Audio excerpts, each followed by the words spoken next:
Hi everyone, my name's Hannah Williamson. I'm the Commercial Marketing and Partnerships Coordinator at DUSA. So I'll be kind of chairing the panel today with a few speakers from different organisations. So we've got Ali Sekalovska, who's joining us from PwC, so PricewaterhouseCoopers. She's a product manager there. We've got Catherine Delaquila, who is working at the Western Bulldogs and has been there for a number of years in kind of health promotions and is now the Senior Coordinator of Impact and Evaluation. And we've also got, joining us in a few minutes' time, is Alyssa Huxtable, who is also at the Western Bulldogs with Kat, and she's the Senior Coordinator of Health Promotions there.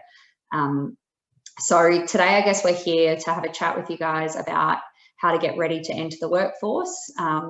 These guys that we're talking with today are all kind of in their late 20s, so quite relatable in terms of, 5 to 10 years out of university, and can provide a fair bit of guidance as to what the pathway generally looks like once you finish your degree and how to go about finding a job, whether or not your degree is even relevant, those types of things. So I guess first off, I'll get Ali, if you want to kind of introduce yourself and tell us a little bit about you and where you are and what you've been doing.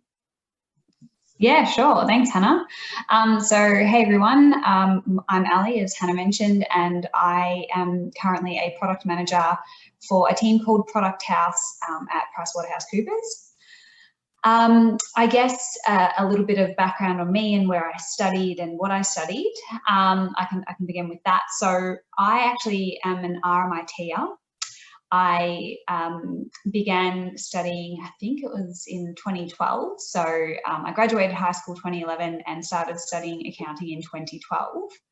I was studying accounting actually because I got a job with PricewaterhouseCoopers before I even started to study at uni.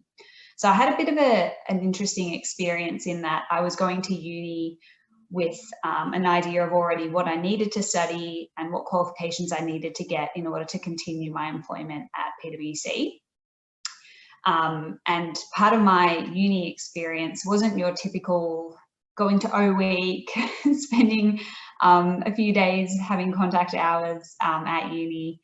It was actually, I was working full time at PwC in the private clients market and studying 1 day a week at RMIT in order to finish my degree. So a great way that I explain it to people is that I was essentially an apprentice accountant at PwC. I guess that's a very broad summary of my degree and my uni life. But Hannah, if it makes sense, I can start talking about my professional life beyond that. Yeah, go for it. Yeah, just kind of the few roles. I guess you've had a number of roles at PwC since accounting. Yes.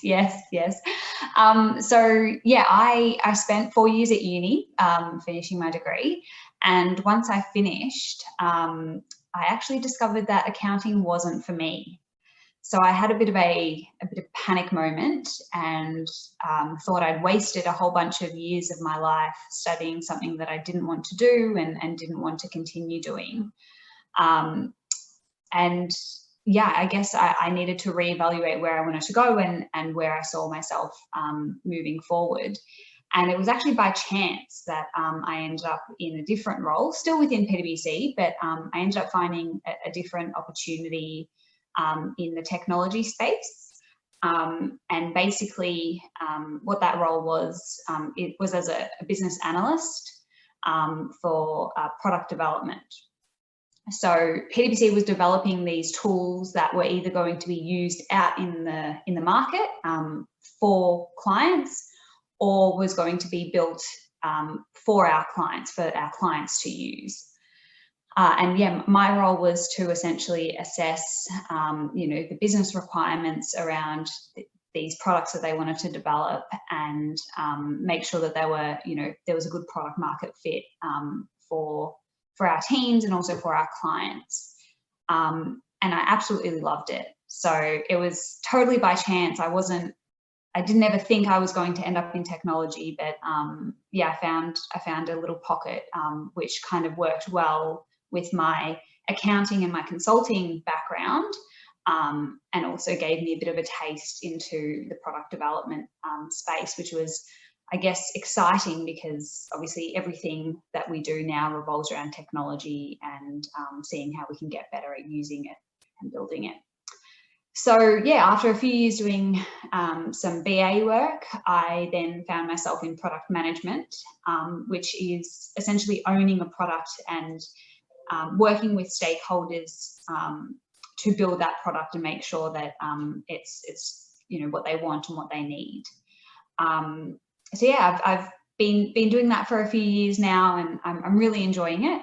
I've worked on a few different products, some with more challenges than others, but for the most part, I've really enjoyed my experience at PwC, and I've been there now for 8 years and tried a few different roles, and even within roles, there have been different experiences as well, which has been great. But yeah, that's been my PwC journey. Awesome, thanks, Ellie. Yeah, so I guess you're a bit of an odd one, kind of studying full-time but also working full-time within your degree, but then I guess a lot of it was by chance, being in the right place at the right time to get to where you are today. We've also just had Alyssa jump into the chat. So as I mentioned before, she's at the Western Bulldogs as the Senior Health Promotions Coordinator. So at the moment, if we jump over to Kat, she can just let us know a bit more about who she is and how she's gotten to where she is at the moment. Sure, thanks, Han. A little bit different to Ali's journey. So straight out of school, I also went into uni. I studied a Bachelor of Occupational Therapy. So it's a health field. For those that may not have heard of occupational therapy, it's part of an allied health team where essentially OTs help people to get back to everything that they do in their daily lives. And I didn't know if it was for me. Each year I would think, oh, I don't know if I 100% want to go into an OT role, but each year I kept progressing, and it got to about third year of uni and I started to realise, oh no, I think this is for me. So I stuck it out. It was a pretty heavy course, so I didn't have the opportunity to really work too much outside of my uni course. The contact hours were pretty much Monday to Friday, with some heavy work placement involved in that as part of the course undertaking. So yeah, a lot of those 4 years was very much just uni based. Once I finished my degree, I had locum work lined up with Eastern Health. So I did a bit of locum work with them in their acute neurology area, and then working in their rehab as well, in their community rehab. And then I wanted to take a little bit of a break. So going straight from high school into studying, pretty full on, I wanted to have a bit of a break. So Kat's just asked what locum work is. It's essentially in the healthcare setting, they have a bank of locums, which is a bank of people that are casual that can jump in and help out. Say, for example, if someone goes on leave for a month, they might go to their locum pool, and that can help out in that situation. I travelled for 6 months after I took a little bit of a break from uni and realised that I perhaps didn't want to work in an acute setting and work with people that were already ill. I wanted to help people to prevent the illness or injury to occur in the first place. So when I got home from travelling, I decided to start applying for jobs which were in health promotion. I think I applied for 16 jobs and didn't hear back from any of them. And it was quite an interesting thing for me because I got offered the job straight away before I was even registered. So for not getting a look in to any roles, it was kind of a bit of a shock. So it made me think of how I'm going to get an experience or get a look in into the health promotion field. And I realised that I probably need to get some volunteer experience. So I reached out to the Heart Foundation and I worked in their healthy living team as a volunteer for about 6 months whilst working casually. And then through the Heart Foundation, they partnered with the Western Bulldogs on a health program called Sons of the West, which I'm sure Alyssa will talk to you a little bit more. But a job opportunity came up there and my Heart Foundation colleagues recommended me to apply for the job. I got an interview and I got through to the second round, but unfortunately didn't get the job because it wasn't in an area that I was really experienced in. But the manager at the time understood that I was really keen to get some experience, and he offered me some casual work and using my skills. So it wasn't just casual work that he needed, like membership stuff. It was actually capitalizing on my skill set to improve the programs. I was casual for about 4 months, then moved to part-time, then was really patient. I was part-time for about another couple of months, and then finally went full-time. So I was able to gain some really good experience with the promise of a job potentially coming up. So that was back in 2016, and then I moved full-time 2017 and been there since. So my role isn't working as an OT. It's using some of my health knowledge, but certainly not what I thought I would be doing at the end of my degree. I currently look at all the risk management of our programs, so fun times at the moment with COVID, and evaluating them all. So looking at working closely with our partner in higher education institution, which is Victoria University with the Bulldogs, to make sure that all of our programs are really well evaluated. And I also do student coordination. So a bit of a mixed role. Bit of everything. No, thanks for that, Kat. And I guess it's interesting. Ali obviously said she was in the right place at the right time and found a job, whereas yours was more about just persistence and being there all the time. I remember I also started, when I started back at the Western Bulldogs, I was a casual too, and was casual there for 6 months and then went overseas for 6 months. So kind of kept in intermittent contact with people at the Bulldogs until eventually they offered me a job. So basically I didn't leave them alone until I got my job, which is a good little piece of advice. But I guess, Alyssa, do you want to kind of give everyone a bit of an idea about where you're from and how you've gotten to where you are? Sure. Yeah, so I did nutrition at uni.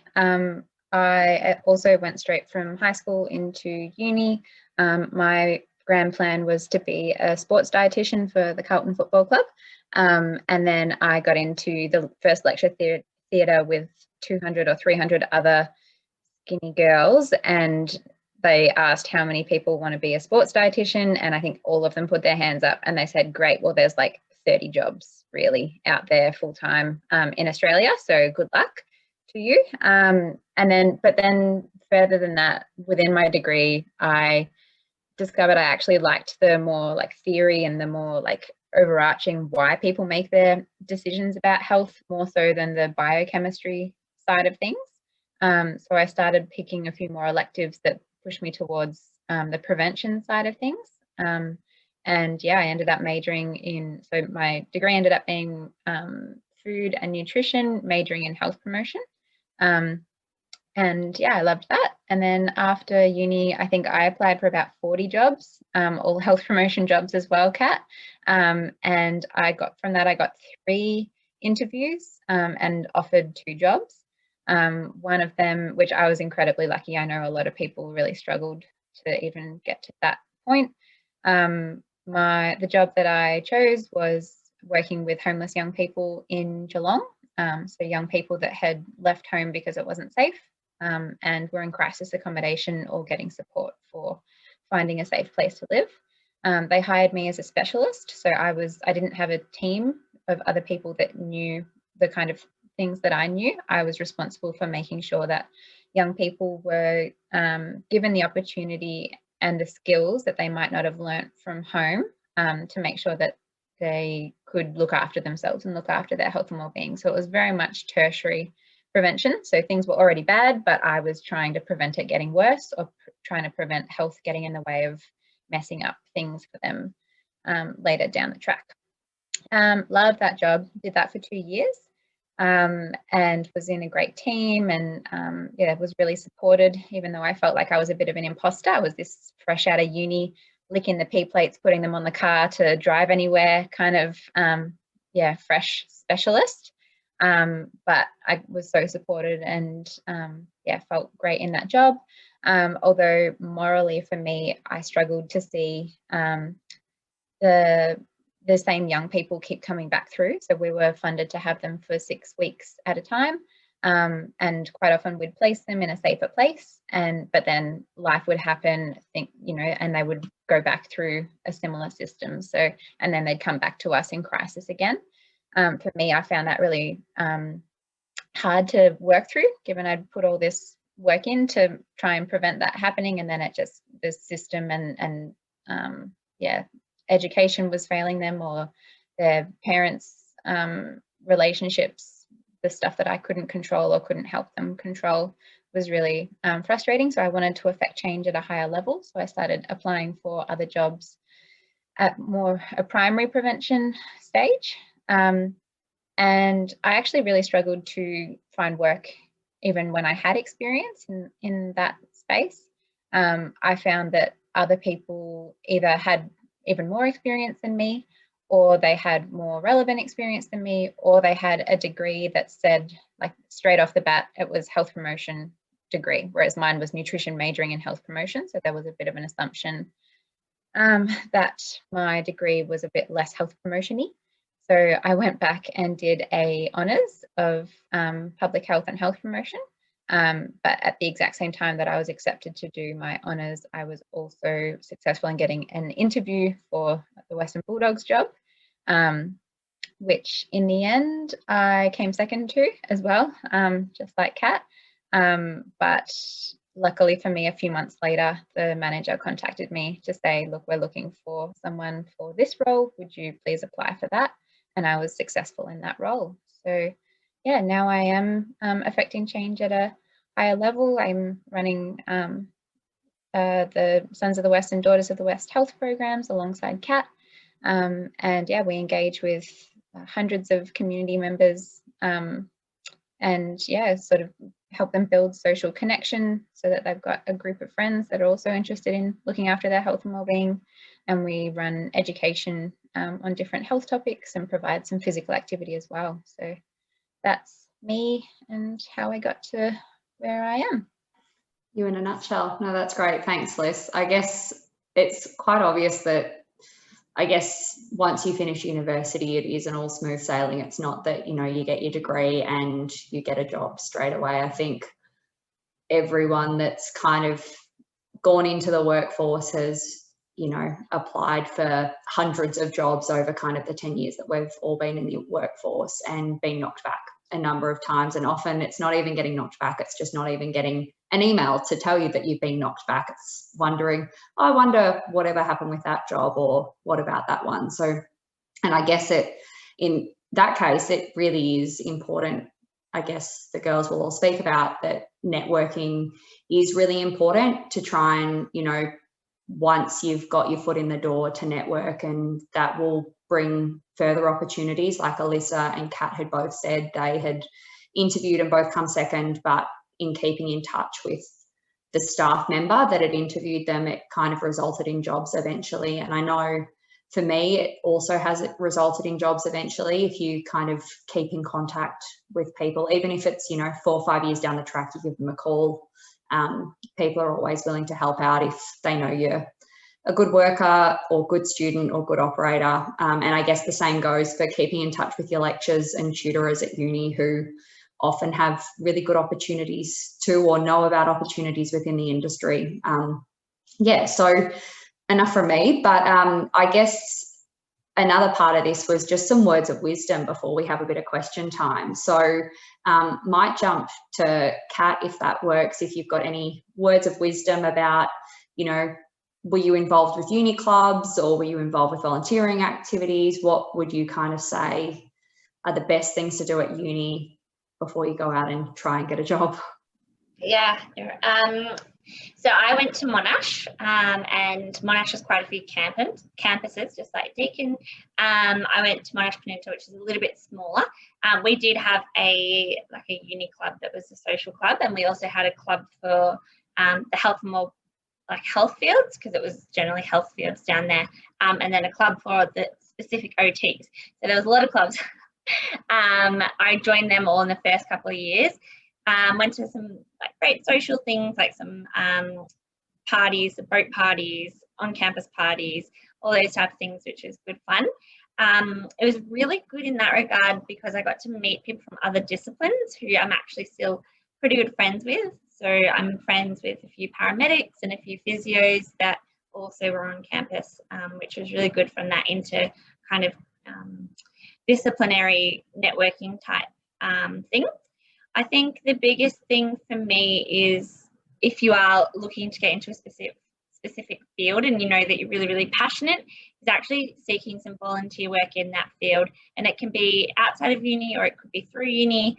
But what it does provide is, again, as Han mentioned, networking opportunities. It gets your face out in front of people in the field, and it also gives you some really good practical experience. So uni is often really great at giving you the theory, but sometimes it can be a little bit difficult to get practical experience. So yeah, one of my biggest tips is certainly trying to make sure you can get some volunteer work in that field, and or just some volunteer work in general, or showing that field that you can have transferable skills. So even if you're coaching at a local sporting club, that's still really great transferable skills.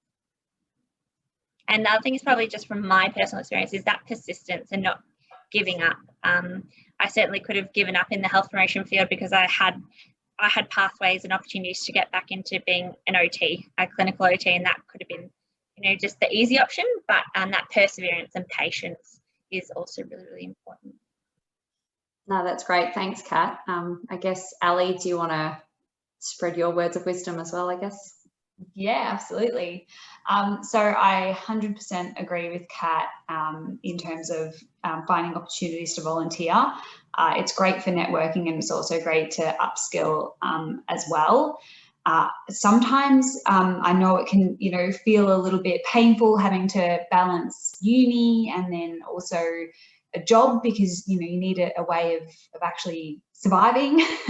But yeah, volunteering opportunities are great. I actually, my biggest word of wisdom is actually around coffee catch-ups. I tell this to people all the time because I actually think it is the coffee catch-ups have been the way that I've found different roles within PwC over the years.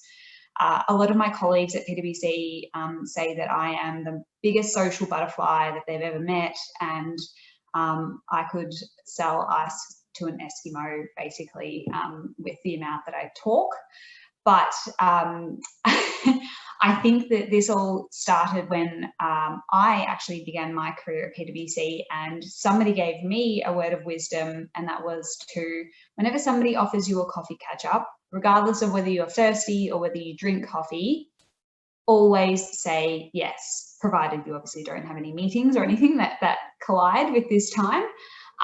But coffee catch-ups are a great way to not only network and you know, talk about the kind of work opportunities that they may have in their team or get to know what they actually do, but it's also a great way to build a connection at a personal level with some of your colleagues or your, I guess, hopeful colleagues.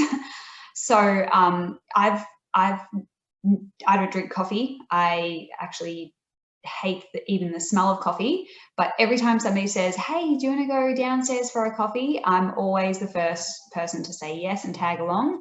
And I've built not only great friendships over the years, but great professional relationships over the years with these people that I've made some time with.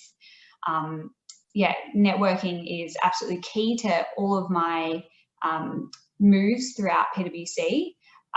So yeah, coffee catch-ups are, everyone loves coffee or beverages, warm beverages at some point, especially in winter.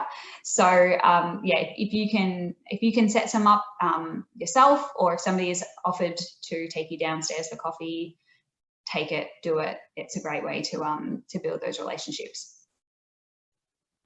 No, that's great. Thanks, Ali. I would echo that. I don't often drink coffee either, so it's hot chocolates and chai lattes, but find an alternative and try and kind of create those friendships and networks, whether it's within your own organisation or external to it, or I guess even at university with going and seeing your lecturers or being the one to put your hand up in class to ask questions. Liz, have you got some, I guess, advice on what you need to know in terms of leaving uni and going into the workforce? For sure. I think for me, when I reflect back on how I was thinking and where I was at when I was applying for jobs straight out of uni, I had this idea in my head that I'd been working towards. Like, I decided what I wanted to do when I was in year 10, and then that changed in year 1 of university, and it changed again when I got out. So I think being open to trying things and seeing where the wind blows you and what doors open from there, I think is something that I had to, it wasn't my plan, but it ended up getting me to a really great place. And I'm really happy that I tried something. I didn't think that I'd be working with homeless young people, and yeah, never ever thought that that would be part of my life, but it was amazing, and I learned a lot from there, and I firmly believe that it's what got me here as well now, into a great job at the Western Bulldogs Community Foundation. And yeah, I feel probably the only other thing that I tell a lot of our students is, for me, I felt like I was trying to trick people into hiring me when I was fresh out of uni. Like, I was bulking up my resume. My resume was like 3 or 4 pages. Like, all of my selection criteria was like really long. Like, yes, I'm amazing. I have so much experience as this checkout chick, and I've been a supervisor at a supermarket, and I've volunteered for a few years. Yeah, all that's great, but it was, you're not going to trick them. As much as you bulk up your resume, or as much as you can do things, it's the coffee catch-ups, it's the relationships, it's being warm and friendly in your interview, and just taking the time to think things through, and just being authentic is probably what's going to get you across the line, because at the end of the day, they're going to see right through all of the words on your resume, and they're going to think, really, at the end of the day, they're just going to say, if we hire this person, take a chance on them, can we fill them up with the knowledge that we want them to have? And if we throw them in the deep end, will they sink or swim? Will they fight and give it a go? Or are they, going to be, are we going to go with someone else? Like, that's probably a hard truth that I didn't really know at the time. Liz, can I just jump in there? I totally agree with what you've just said as well, and I'm actually in the process of, well, not myself, but my team is in the process of recruiting for new team members, and the first kind of list on our requirements is not about their skill set. It is about their personality, and if we feel as though we vibe with them, and we can see them being a great fit within the team, their skill set isn't as important as their personality and as the human beings that they actually are. So I think I've also done a bit of a stint in PwC's HR or human capital space, and I used to go out to unis and recruit for that as well. And I've seen a shift since I started at PwC, from looking at your traditional, did they go to this uni, did they study this, were they HDs, all that kind of stuff, what kind of students were they, to more of a what's their personality like? Will they fit with us?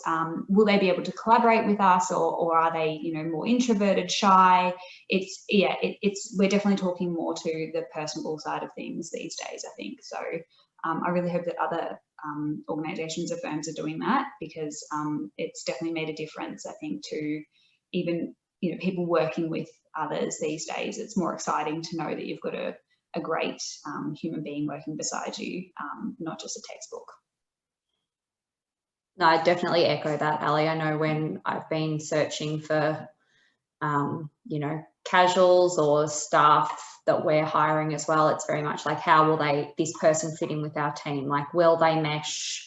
Will we, basically have good vibes as a team or not? So I think with your resume, in terms of bulking it out, obviously have, your experience, your volunteer experience, all of that there, but also think about, if you do get that interview, how are you preparing for that interview, and how are you going to come across as someone that, come across as yourself, but it's whether you're going to fit in with the organisation, and sometimes that's potentially what it does come down to between the yes and no. And I think I mentioned to anyone that was here on Tuesday in the other session, LinkedIn Learning does a lot of really good courses that you can use to help to prepare for interviews, or how to build your resume, those types of things. I can't recommend them enough. I know when I was interviewing for jobs probably about 2-3 years ago, I remember my first job interview, out of, you know, having worked in the same organisation for 4 or 5 years, I was rusty as anything and interviewed horrendously. And after that,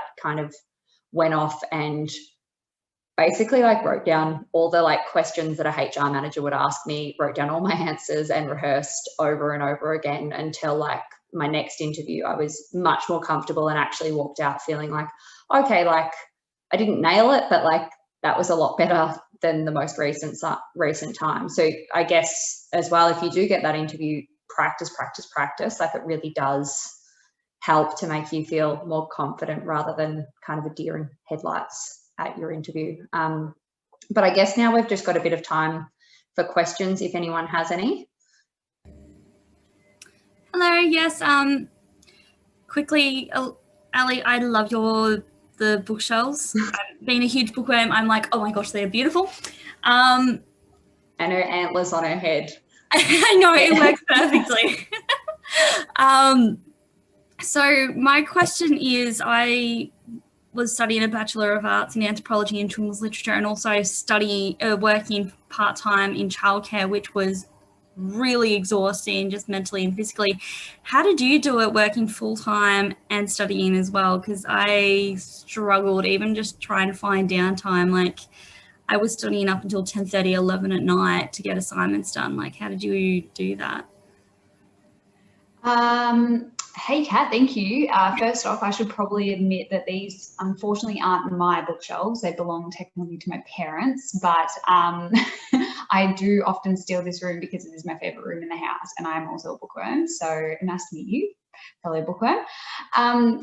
I am so glad to hear that somebody is up for the challenge of working, you know, full-time or part-time and studying as well, because I think it really sets you up for a lot of future challenges in your professional and personal life. To be honest, I don't have an answer for this question. I think I got to the point at which I just managed, and eventually it became part of my everyday rhythm and everyday routine. I mean, kind of thinking about it right now upon reflection, I guess something that I really love to do, and something that kind of settled me and calmed me was to swim. So I used to swim, I swam literally up until the point at which I thought it was ridiculous that I was still swimming at a level with like 16-year-olds, and I was, you know, 23 and still jumping in the pool at 5 o'clock in the morning. But yeah, that was my release. Swimming was honestly my release and my time to kind of go underwater and forget about everything else, forget about whatever was around me. And also obviously reading. The second that I found a really good book that I loved, I could be up until all hours of the morning under the sheets reading my book. But I guess the point that I'm trying to make as well is that when you leave uni, it doesn't, I hate to break it to you, but it doesn't get easier. That's not a bad thing either, but it just shows that you know, things are moving on for you in your life, and you're ready for the next challenges that come ahead. For me, I have zero regrets working full-time and studying part-time. It was so tough, but it definitely made my skin grow thicker. I think that's the saying. And yeah, it helped me prepare myself for, I guess, the hard hours that I sometimes need to put into work. Not all the time, but sometimes need to put into work. I think it's a bit of an illusion to think that once you finish uni, you're not going to, like, that's it for studying. You're not going to study anymore. I still study, but in a different way, if that makes sense. So, you know, I'm not necessarily in the textbooks. I'm not having assignments, but I'm often attending lunch and learn sessions that my team has, or still networking across the firm as well, and building my skill sets in different ways. So yeah, I think what you're doing right now is going to prepare you for the real world, or the world beyond being at uni. Awesome, thanks for that, Ali. Does anyone else have any questions? Feel free to put them in the chat if you've got anything else. But I definitely echo what Ali said, Kat. I worked full-time and studied part-time for 2 years, and the thing that probably saved me was going to the gym. So I was, yeah, like just finding something that allows your brain to switch off for 45 minutes or an hour each day, I think is really important, or just being able to kind of switch from work mode to study mode, and not feel like you're just sitting at a desk or behind a computer all day. Like, I've graduated my degree, so I finished my final assignment last week, so waiting for final assignment results, which is scary. Wow. But yeah, I know. I think one thing it taught me was that my mental health is so much more important than working and studying. And like, I wouldn't say no to doing it again. I will still do it. My fiance, on the other hand, would be like, no. But yeah, it's really taught me that it doesn't matter where I'm working. If I'm not supported by with my mental health, then it's not the right fit for me. So yeah. Yeah, I was just going to add to that everyone's personal situation is a little bit different, and obviously we don't have insight into your personal situation, but I certainly think if work is compromising your ability to study and making your time in your degree certainly a little harder than it needs to be, you've got to think that you're doing this degree for a short period of time. Perhaps that comes first, and you work out the work situation. Yeah, I think that's something that we have to think of. You only do your degree once, hopefully, that for that period of time of your life, work can come second if your personal situation allows it to. No, thanks for that, Kat. Well, I think that's it for today. Thanks everyone for coming, and a huge thanks to Kat, Alyssa and Ali for coming along and giving us their time. I guess hopefully we'll be able to send this out to a number of students as well.